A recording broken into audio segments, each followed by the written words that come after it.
Hello, everyone, and welcome to Operation Empower Our Littlest Learners. So, you are here today so that you can learn a few things about ways that you can empower your youngest learners. So, when we think about our youngest learners, we think about early childhood or ECC, ECSE, pre K through first grade. Some of these things, though, can be used for a few other grade levels as well, but I really wanted to be able to focus on our littlest learners because we know right now during the virtual learning, it can be kind of difficult to engage them. And we know as educators that hands on activities are going to be what's best for them, but that's not always possible right now. So, here are some ways that can really help you with keeping them engaged with your lessons. And I can say that the very first thing really is going to start first things is going to start with your presence on the screen. So, as a young student, they get distracted very easily. And if we ourselves as educators are not energetic enough and full of passion, then the students are going to sense that and they're going to shut down or they're not going to want to participate. So, your biggest thing is going to come from within you. The whole fake it till you make it. You're going to have to really bring your A game, bring your showmanship, and get them excited to learn and ready to learn. Okay, so let's get started. I'm going to go ahead and share my screen with you. And I want you to know as I'm doing this that a lot of these engaging tasks that I'm going to go over, there's going to be quite a few, but I really wanted to give you some ideas and things that can spark your thinking, and that you could also contact your tech coach for going deeper into them.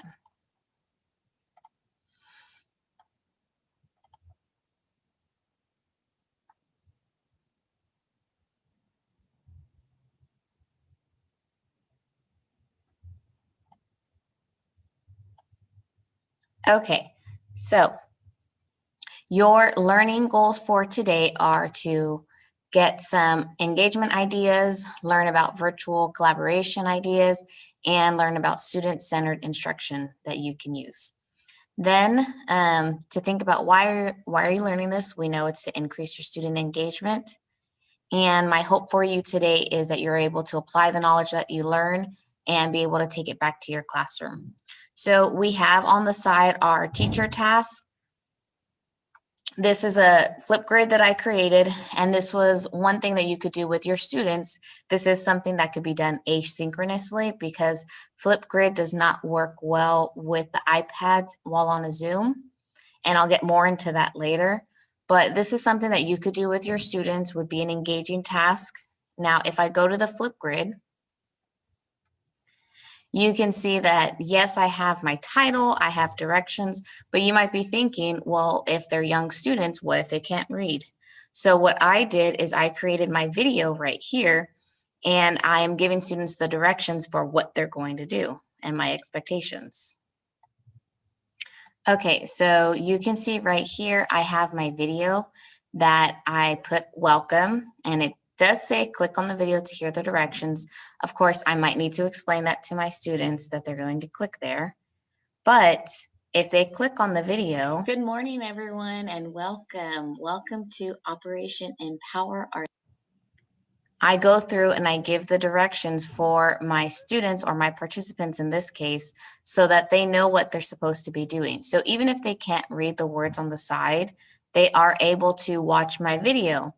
Not only is this giving them some empowerment with them being able to do the work on their own, but it's also building that connection and that relationship with my students where it's one more touch point that they can see me and interact with me, even if it may not be live. And the great thing about Flipgrid is it does also have an immersive reader.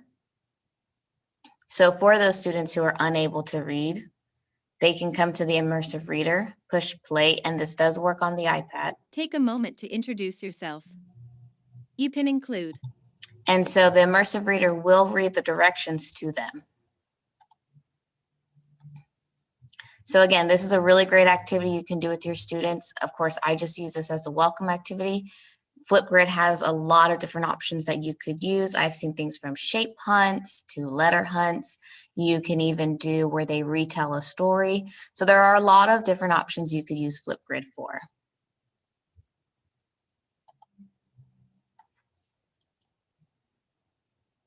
Okay, and this PD was put together by myself. I am Lucia Soto. I'm an academic technology coach, and my Twitter handle is right there at Tech Coach Soto. And my co-partner was Yvonne Post, and you can follow her on Twitter as well at ATCoachPost. Okay, so here is the North Side mission and vision. The instructional coaching fundamental purpose is there as well.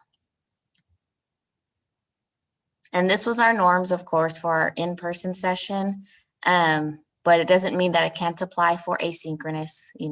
Obviously you're not going to need to mute your mic, but you can listen actively and participate. And I have some things to go along with this. You might want to be in a quiet place. You want to have your eyes watching the screen and paying attention, and make sure that you are ready to learn. So engagement. Engagement is defined as many different things. Typically, when we think of engagement, we think about who's participating in class and who's turning in assignments. So we have been reading in our elementary department this book called The Distance Learning Playbook. And it is a really great read when it comes to figuring out ways to engage and impact students. And it says within any setting. I'm not typically a reader, so for me to actually stay with this book and stay engaged in this book, I really didn't have to work myself up for it like I normally would. So that says a lot to me when it comes to a book. But in this book, there is a module or a chapter called Engaging Tasks. And when we think of engaging tasks, we typically think about ways that students are interacting, turning in work. And this book refers to that as behavioral engagement. So as the true early childhood teacher that I am, I'm going to do a little bit of a read aloud. And it talks about how behavioral engagement means that students are doing a level of participation in class and submission of work. But behavioral engagement alone is not a sufficient gauge for how well they're truly engaging in a task. And so I really like when they come to the ideas of cognitive engagement and emotional engagement. So cognitive engagement includes where students are seeking a challenge and they're self-regulating. So that could mean that they're planning their work, they're monitoring their own progress, they're setting goals and solving problems. Now, I know with early childhood students, some teachers might be thinking, well, how can they monitor their own progress? They're little, but they can. There are different tasks. You just need to give them the right tasks and ask the right questions. And of course, you have to set them up for success to be able to cognitively engage with their work. And then emotional engagement means engaging in discussions, posing questions, seeking help when needed, and exhibiting curiosity about a subject. That one is pretty easy for little students, for young students to be able to do, because we know they love asking questions. They love to learn and figure out how the world works. So we just need to provide those opportunities for them to be able to ask those questions and then to be able to find the answers themselves. Okay, so engagement can be done with different things. I'm going to show you 2 ways that we can use visual cues to engage our students. And if you've noticed, I've used some of my visual cues earlier. So when you're doing something like a Zoom, you might want to use these kind of cards that say, make sure you have your microphone off during our Zoom unless I call on you. Students, make sure that your camera is on so that you're engaging and I can see that you are paying attention during our Zoom meeting. And I want you to think about the question I'm about to ask you. Are you ready to learn today? So those are some quick visual cues you can do with students to engage them. And of course, we all need visuals for our young students. So these are a really great tool to be able to use.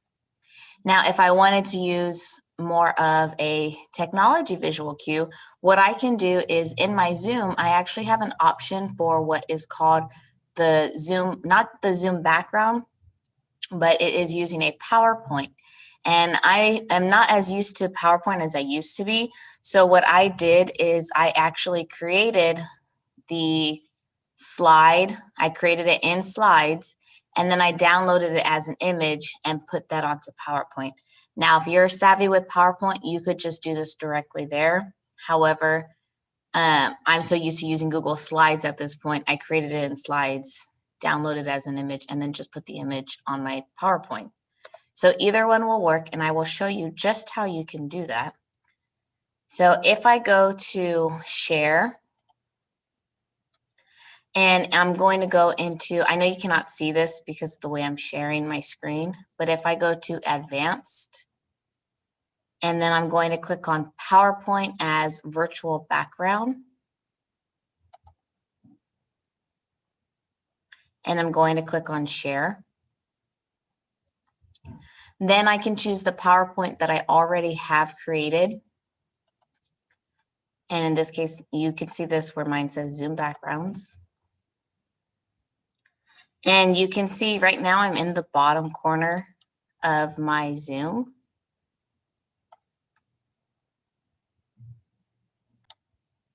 So I can actually adjust myself when I use the PowerPoint background. I'm enlarging myself to take up the whole screen right now because I'm actually going to switch the slides. So this is just my title slide. But if I move over to the next one, I can use this for a mini lesson. Now, one thing you do need to get used to that I still have trouble with is which side is which. So right now I'm pointing with my right hand because I'm used to the Zoom being mirrored. However, when you're in the PowerPoint as the background, it's not mirrored. And the reason it does that is because typically you're going to have words on your screen. So if it was mirrored, the words would be backwards. So you do have to get used to going the opposite way. So if I was teaching this, I actually need to turn to my left, and then I can explain the 5-finger retelling. And then if I go to the next slide, and I have to move myself down all the way to the bottom so it doesn't look like I'm completely floating in space.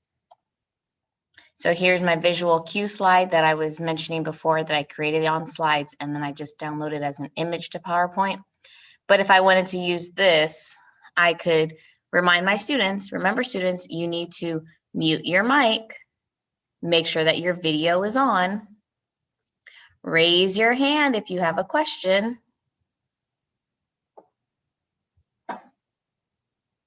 make sure your sound is on so you can hear me. Are your eyes watching and your ears listening?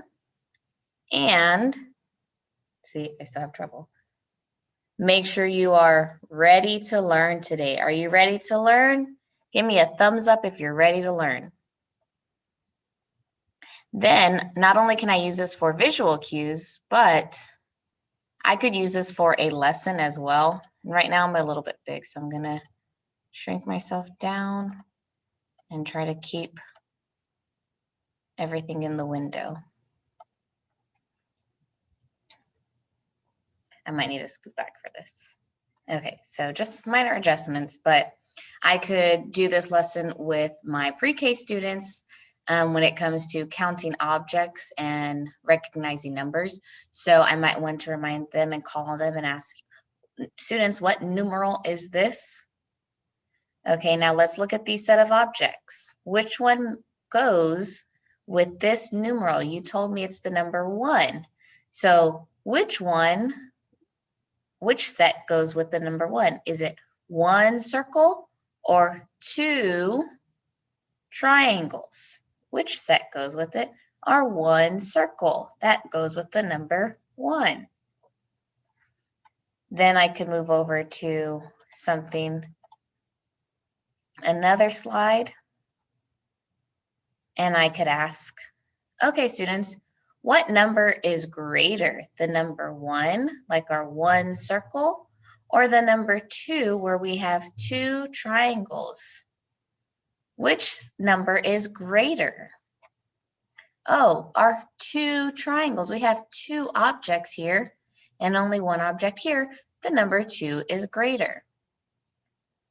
So that's one way that you could use the PowerPoint as your Zoom background. Okay, I'm going to stop this screen share and head back to my slides. Okay, and I did link this within the presentation so that you can get resources of where I got these visual cues. Like I said, I just printed these out, and there's a link that will show you a few different ones that you can choose from. If you want to contact me directly, feel free to, and I can email you these specific ones that I'm using right now. But like I said, I have several that I look through.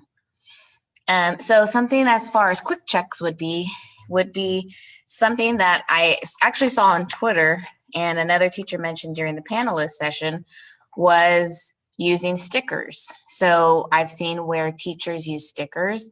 They call on a student, and then they might put a sticker on their face when the student gets the correct answer. So, we have to do what we have to do to engage our students. So if I'm calling on someone and I say, oh, Michelle, you got the answer correct. Great job. You're going to get a sticker for getting the correct answer.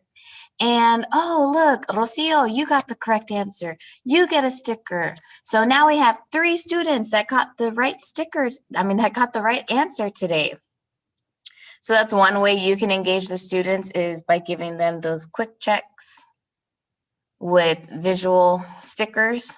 Another thing that I have seen is where teachers use different colors for your roomies and your zoomies. So let's say your zoomies are blue, and if one of my virtual students gets a correct answer, I can stick it on one side. And if my in-person students get a correct answer, I can stick it on the other side. And that's one way they can see visually and do a quick check. And then they're able to see who has the right answer, which side is almost competing, and seeing which side can get more stickers. Now, if you have to wear your mask, of course, you can stick it on top of your mask if you're doing a session and you happen to have students with you. However, if you have a mask like mine that is designed or has print, that one's not going to be the best for the stickers to show up on. It's much harder to see. So you could try making sure that you have on a mask that is going to be, this one is reversible, but have on a mask that is going to be a little bit more plain colored or solid color. And then it's easier to see, and then it's easier to see the stickers there. So just a suggestion is making sure that you have a mask for that day at least that is going to be solid colored. Something else that you can do with your students for a quick check would be just using good old-fashioned sticky notes or a piece of paper, a notebook, having students write down their answers, and then they just hold it up to the screen for you to see as the teacher. So that is another quick and simple quick check, but it's something that they're still able to engage with you, and they're still going to have to pay attention so that you know that they know the correct answer. So some other things that we have would be something like Chatterpix that you can use. Students still love using Chatterpix and Draw and Tell. On your iPads, you do have a way to record your screen. So if you needed to give them a tutorial of how to use the Chatterpix or what you want them to do with their assignment, you can record your iPad screen, save that as a video, and then upload it to your directions. We do also have virtual field trips, and this is linked to the last slide that's going to be in this presentation. And of course, the one thing we have to do is make sure that the virtual field trips are aligned to our standards, whether it's the pre-K guidelines, or our TEKS. Just make sure that you're using things that are appropriate for your students and go along with your lessons.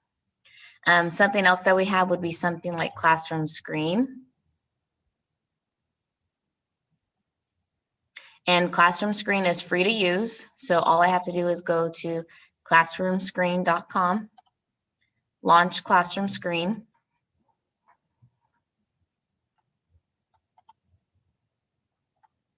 I have several options down here at the bottom. So I can change the background if I wanted to, maybe if it was something that goes along with what we're learning, or if I wanted to do something seasonal, I could choose that. I could even put in my own special image of my classroom. There are different options here. I have a random name that I can choose from. I do have dice. And so there's an option of 1 die, 2 dice, 3 dice. I also have a little sound level, which is great for your younger students. I can share different types of media. And this is really great for when you're showing a YouTube video to your students, because this now cuts out more of the advertisements on the side. So I know we've used screen share in the past, but you can also choose to use this as well. So let's say I have a video.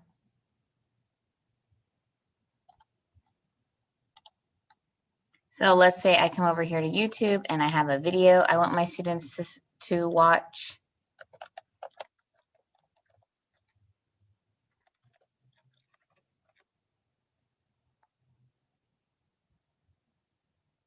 But I don't want any of the advertisements or things on the side.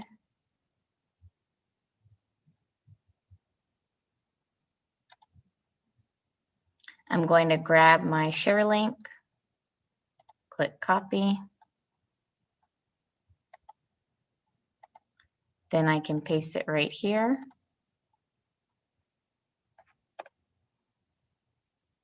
And now I have the video just right here on my screen for my students to be able to watch. Jack Cartman! Kids Music Channel!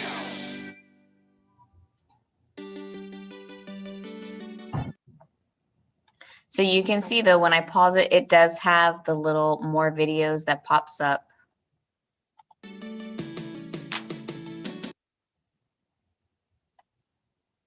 So it's not going to cut that out completely. Same thing with the videos that pop up at the end, based off of whatever video you're showing. So that is one thing to just keep in mind. However, this is much cleaner than seeing everything else on YouTube. Okay. And within that, I also have the option to draw, and you can see I actually have multiple things that I can have up on my classroom screen at a time. So if I have my little video over here to the side, I can use my drawing whiteboard, and I can write out the letters that we see.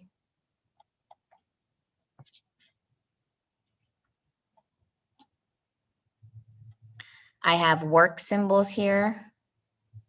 So another visual cue if, students are supposed to be silent, or they should be using whisper voices, or if they need to ask a neighbor.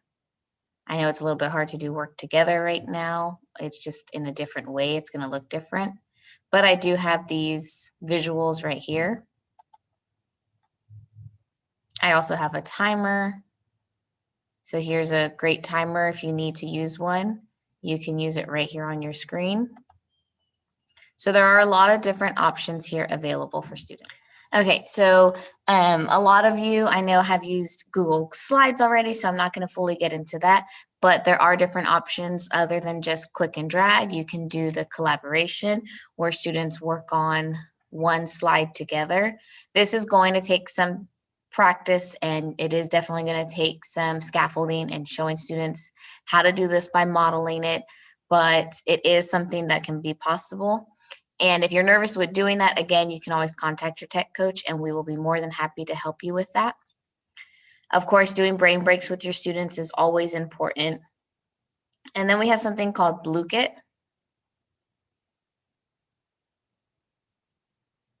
And Blue-Kit, if you've used Kahoot before, it's similar. Again, if you're using the iPads, students are probably only going to be able to hear your voice. They're not going to be able to see your shared screen and their screen at the same time. So they're going to hear you in the background, but they would see what their screen is, because there's going to be two separate screens for the teacher and for the students. It's really great for recalling information, and it's gamifying it, so the students are having fun, they're playing a game, but they're also reviewing questions or reading questions and answering it. You can see these little avatars to the side. They get to choose an avatar, and depending on which game mode you choose, they can have the potential to earn coins. Of course, it's not real coins, but they're playing against each other, and so it gets them more engaged. And it's really great to be able to use. Even as adults, we like using it because it's something that brings out that competition, so that always gets you a little bit more engaged with something when you're competing against someone else. And then there's something called personalized stickers. So you can see right here, I have a small little sticker that I've created of myself that says good job. This one is a still sticker. However, I also have them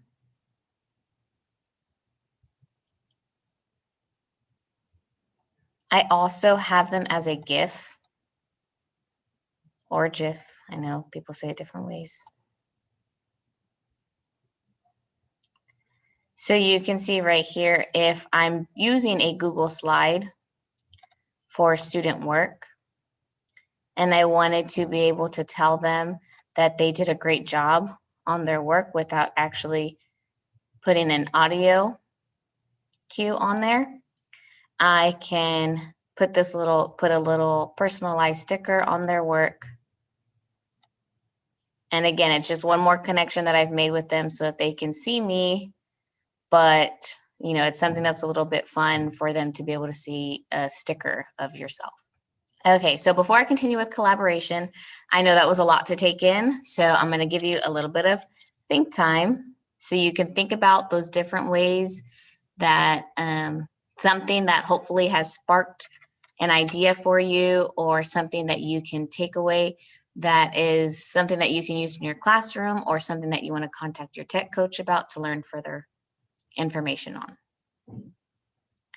Okay.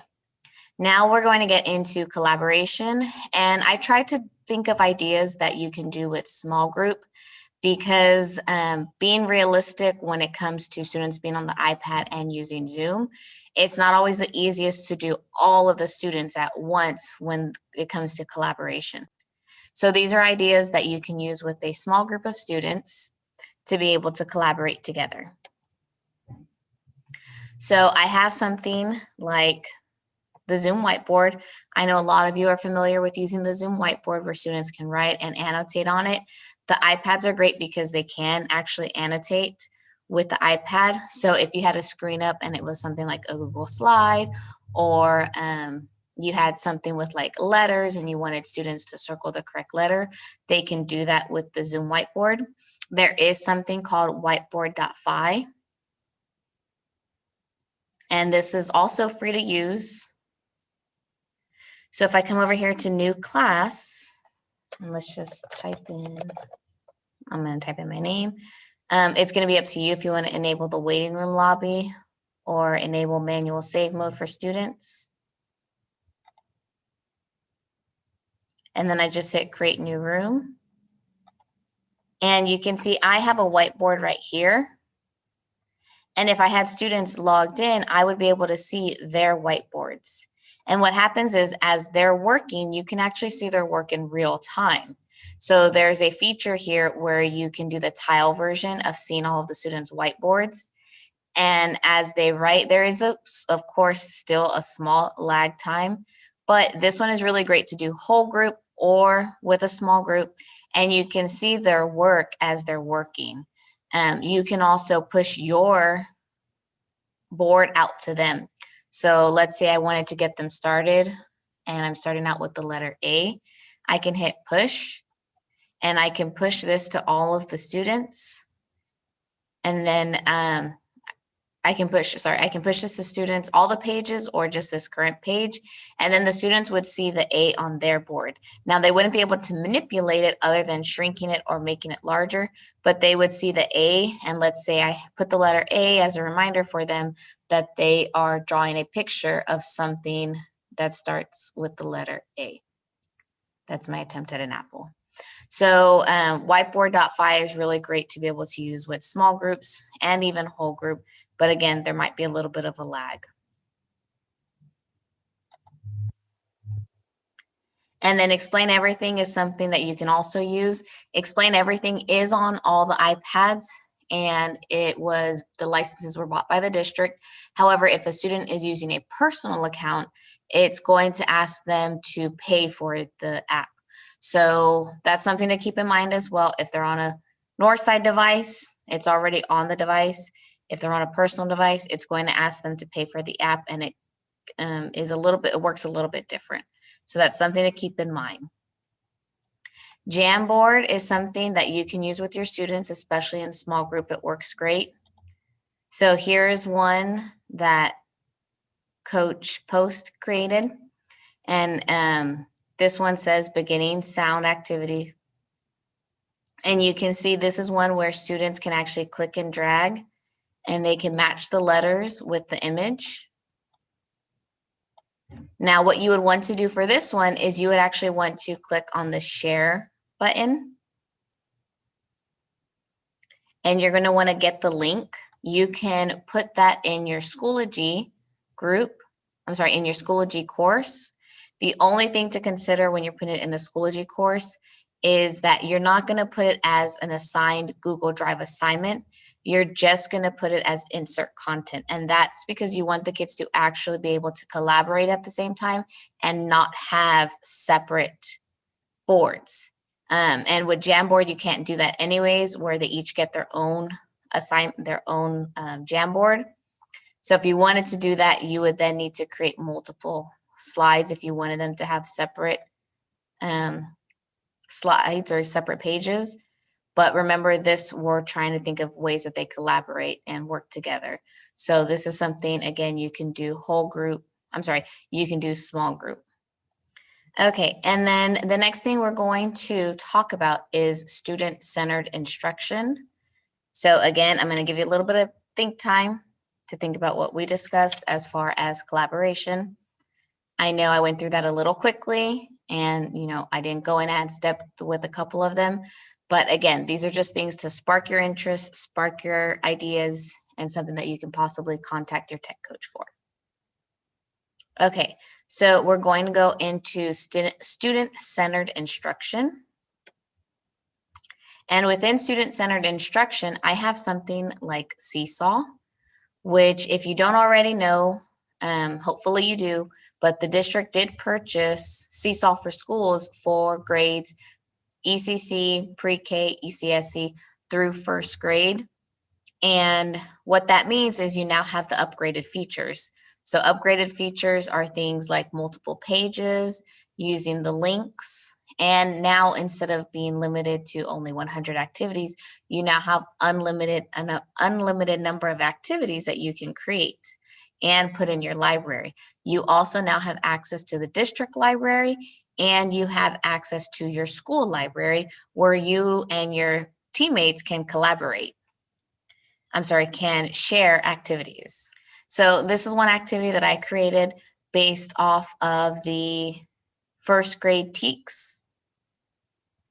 And what I did is I looked at the timeline, and I looked at the drama unit for what is now this week, but I did this 2 weeks ago. So I looked at the 5-finger retell, and you can see here is my activity this is my teacher example. So let me head over here to one of my student examples. So you can see on a couple of them, they look a little bit different. That is because the tech coaches that I asked to do a response to, they did that before I finished uploading my teacher video. So that's something to keep in mind, that if you're not 100% finished with your activity, don't assign it to your students yet, because once they open it, they're going to see the version that you currently have. If you make updates and changes, they're not going to see those changes if they've already opened the assignment or the activity. So that's one thing to consider. I'm going to come over here to Carrie's activity. And you can see here, I have the teacher video that I created, and it's explaining to the students what they're going to do on this activity. Okay, class, we're going to talk about 5 things. I put in the link for a review. So it says drama review video. And again, I got this from the digital resources page through CNI. And again, I got this through the digital resources page through CNI. And if you're thinking, well, how are the students supposed to know what to do on this activity? That is why I put here my teacher directions. I use the seesaw icons, but I also did voice instructions. Step 1, click on Add Response. So the importance of those voice instructions is that when students open the activity on their end, they can always click on instructions and they can hear the directions multiple times. So they don't need to come up to you or go up to their parents as often asking them, what do I do on here? What am I supposed to do? Well, if they are clicking on the voice instructions, they can listen to those instructions and they can now do the work on their own. So that's very empowering for them to be able to do the work themselves and be able to feel much more independent. It also gives you some free time if they're in-person learners, or if they're virtual learners at home. It gives the parents, a little bit of peace and ease, or whoever they're with, if the students are able to listen to the assignment, listen to the directions, and then complete the work on their own. So let me click back in here because I want to show you the multiple pages. So that, of course, was page 1, but because we have the upgrade, I did page 2. So I wanted them to give me each of the 5-finger retail on each page, so character, setting, and so forth. And if they didn't know what to do, again, I typed out a caption on this page, describe the characters and the 3 little pigs. But I also put in voice instructions. On this page, you can describe. So again, I'm giving them another way to know what to do on their work and be able to do the work on their own. I'm not going to get into the district library right now because that's for another session in the Seesaw session. So something else that we have available is Nearpod.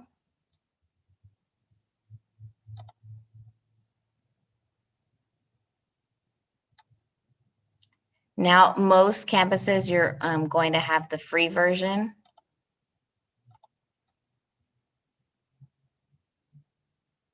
So what that means is you have a limited amount of activities that you can hold in your library.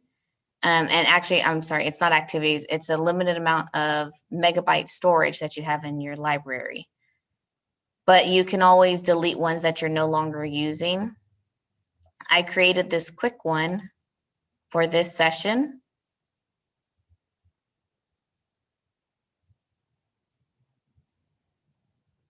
So what I did is I took a video that was within Nearpod, and it talks about characters. I was able to put stopping points with questions. And they're just quick multiple choice. And then this one is an open-ended question.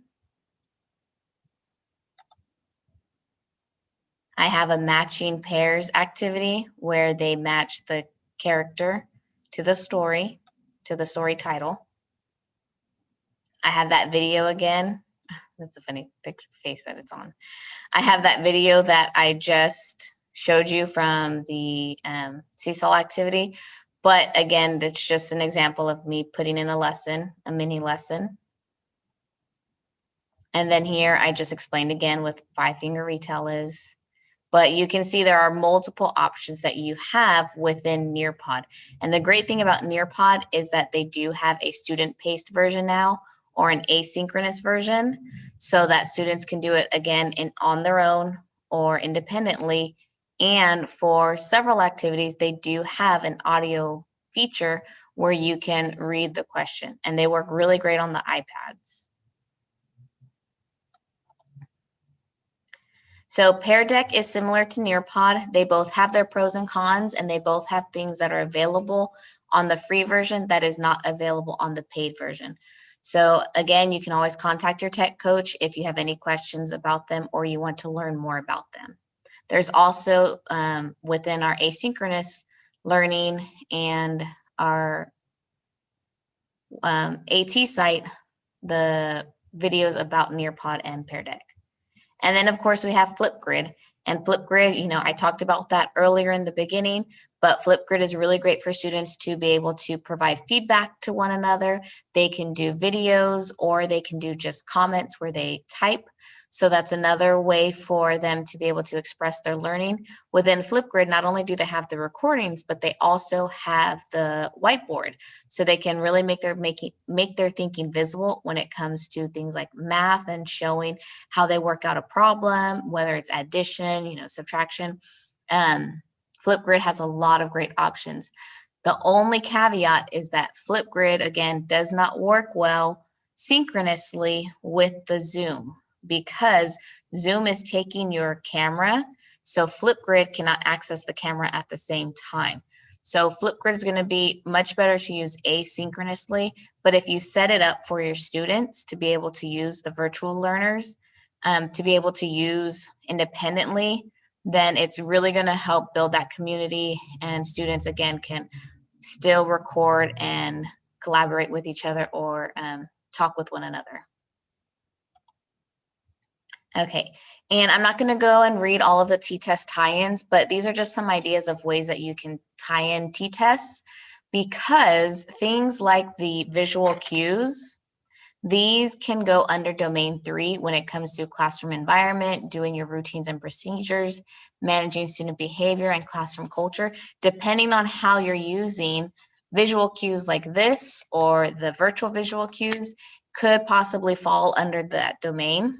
And then things like Seesaw and Nearpod can definitely fall under domain 1 and domain 2. Of course, it's best practices, and you need to make sure you have an activity that is going to align correctly with your standards and is really built to help your students succeed and be engaging, something that's going to help them collaborate, or something that's going to give them independence. So we can't just do the bare minimum and expect it to hit all of these domains. So just something to consider. Okay, now during our synchronous session, I gave participants time to reflect. However, this is asynchronous, so it's a little bit different, but I do want to be able to give you time to reflect. And so you can feel free to pause the video and take time to just kind of reflect, think about all that you've learned about today. But I want to be able to show you one more thing that you can use with your students to reflect. And that is something called a waterfall chat.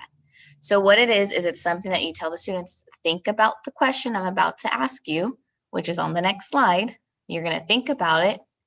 You're going to type your answer in the chat, but do not hit enter until I say go. And so this is something that you, again, might want to give them some better visual cues and, talk about the think about it, type it, but don't hit enter. Now, of course, you might be thinking, well, if they're pre-K, kinder, how can they type? But you can do quick response answers like a Y for yes or an N for no. If you did something like it's a question of what letter does this picture start with? If I have a picture of